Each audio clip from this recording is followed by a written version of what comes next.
Well, first of all, thank you for your good work. We need you, we need your mission.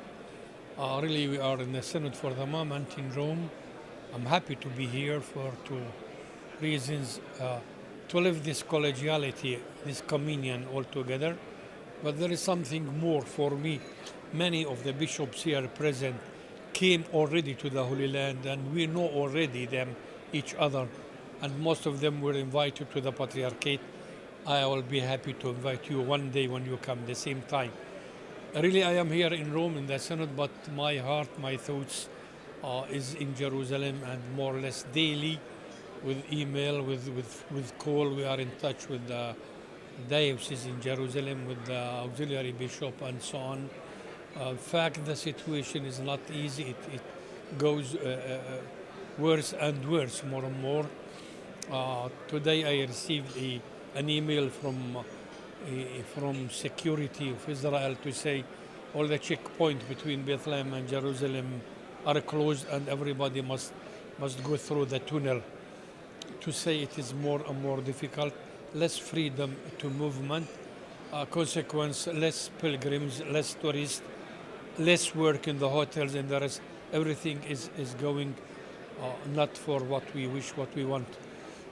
Holy Land must be a little bit more holy, and the people there must be more holy, more logic, more. I'm sorry to live this moment, and that's why we cannot ask people why you immigrate, why you leave.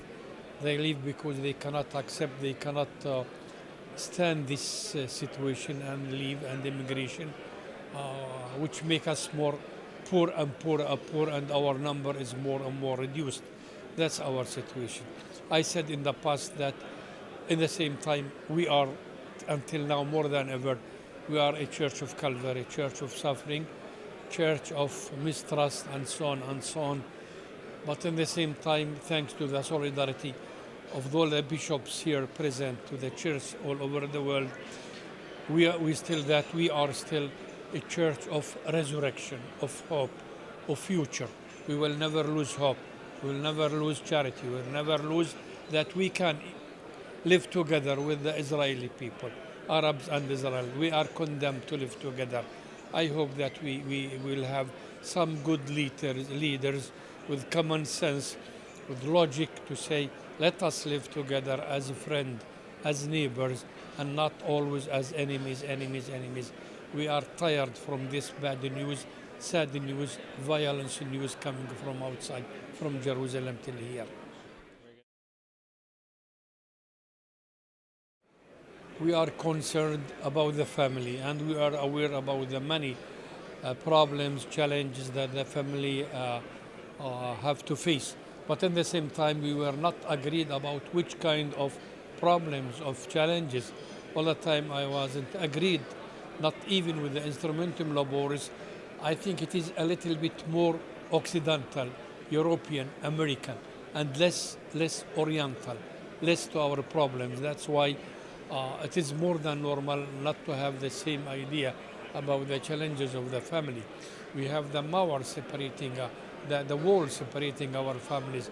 We have the political situation, we have the economy, and in a special way we have the survival of the religious fanaticism, whether Israeli one, Hebrew one, or Muslim one, and both are extremism. Extremism is extremism, not normal, not central. So these are our problems that are not necessary problems of Europe, of Italy, of America.